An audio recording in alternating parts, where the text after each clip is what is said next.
Coach Jack, you could begin with an opening statement. We'll take another win over a pre-loss any day. I thought that we didn't do enough at the beginning, but in the middle, we really did some fun things in the second half of the second quarter and the first half of the third quarter. We really, pushed our presence in front of them, and that 9-0 really gave us that cushion we needed.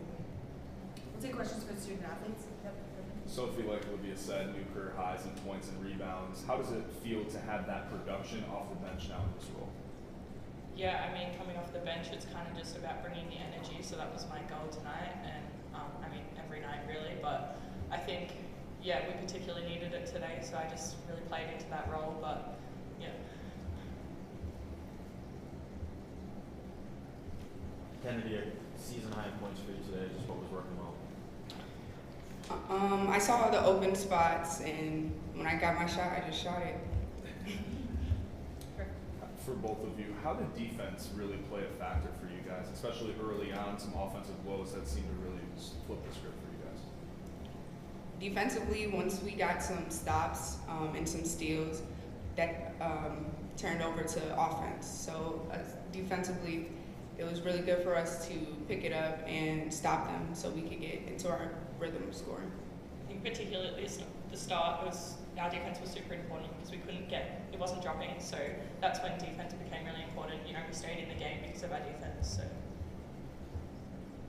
This is a very different game for either of you from last time out against UNC, especially down low. What is it just like going from a team like UNC who's going to really beat you down to the post and out, a BC team that's so far ahead? In practice, we just got ready.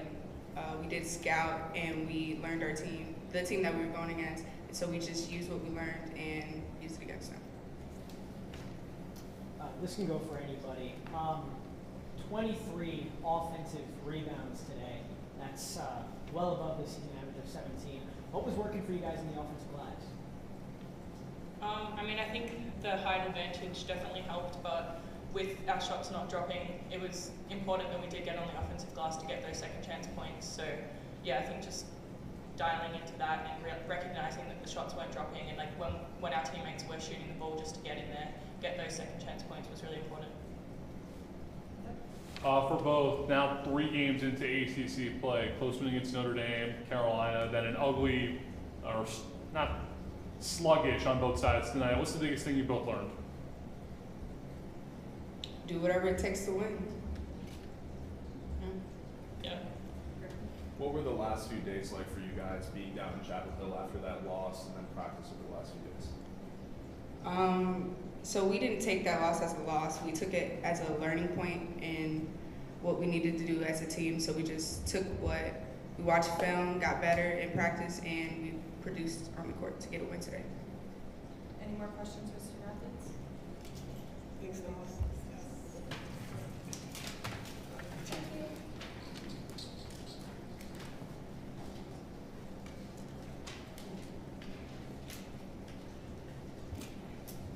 We'll take questions for Coach Jack. Yep. Coach, after the Carolina game, you talked about 33-pointers, that's not us. What did you see different from whether it be shot selection or efficiency or anything like that in terms of long-range shooting tonight? Well, they decided they want to continue to take those shots that they're not making. And at halftime, I shared with them that that's not going to happen. You take a three to certain players, you're going to be pulled out. Attack the nail, attack the basket, stop turning the ball over. And 25 turnovers is way too many. 25 threes is way too many for a team that made only 6 of them. Well, we have to decipher who those shooters are going to be because everyone's throwing them in the air and everyone don't have the birthright to do that, and we're going to get better in that regard. How do you balance the kind of telling players to keep shooting until they make their shot and then also not wanting them to take unnecessary shots? Oh, we said you can take the shot, but not the three. You don't have to take the three. You just got to, get one little hesitate, get the escape dribble, and you inside that 3-point line, and now those are the shots we can make. Get to where you're making them. You aren't making them in practice, you're not going to just miraculously make them in the game. And so we got to get better. You start making a couple shots close, then all of a sudden the rim gets bigger, and now we can pull back. But we didn't take enough shot twos to get that rim to expand itself. And Sophie had the right to shoot, DH had the right to shoot, everybody else needed to get to the lip. I subbed KP out because she took a shot that was a three, and we just gave her specific directions not to do that. She got back in the game, she got a pull up, she got her and one, and here we go. And so all I do is watch basketball, so we gotta get better with what we say. If we're all wrong together, then we're right. Sticking with Kennedy Perkins, you said a few weeks ago that she was the enforcer of this team. She got a lot of minutes in the fourth quarter. How would you define her role on this team? She's a confrontational point guard, and that's what we want her to do. We want her to impose herself on the opponent. And sometimes she's going to get the charge, sometimes she's going to get by him, and sometimes she's going to just move out the way because she's a very strong young lady, and she can jump 26 inches off the ground. So that's her role. We don't have anybody on the team that can play a role like her.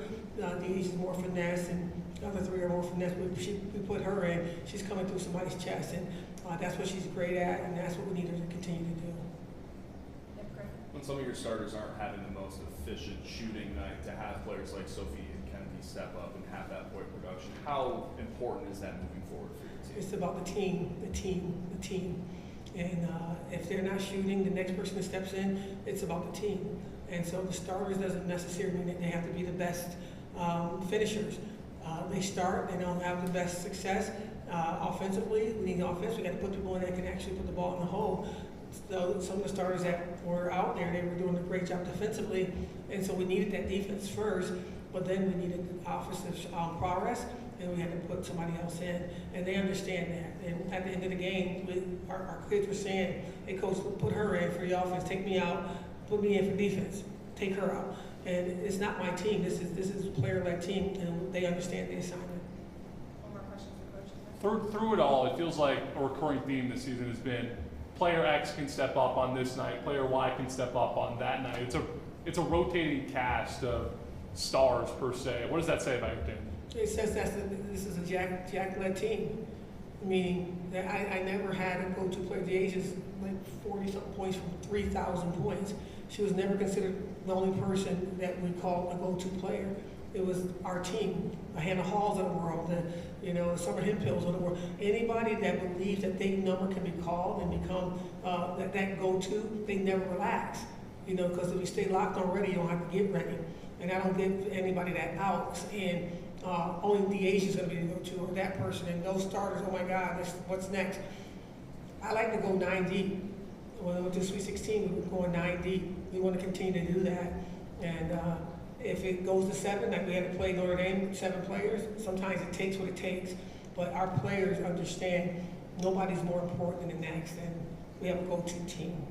Last 2 questions for Coach. You said after UNC you'd rather see your players foul out than take as many threes as they did.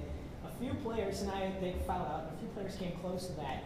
What does that say about the attitude and toughness of this team? I don't know about this Sanaya couple fouls. I got to go look at film because she's so strong. She got inside position, and then all of a sudden somebody comes behind her and they go flailing all over the floor.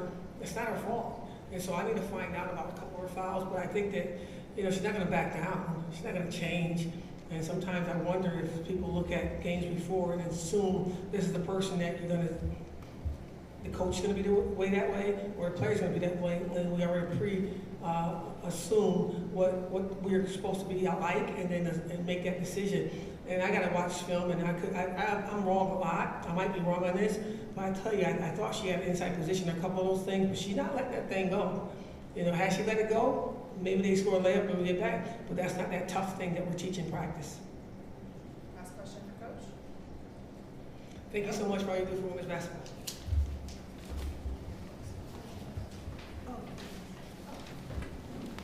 Thanks, Coach. Thanks so much, guys. Appreciate you guys. Oh, no.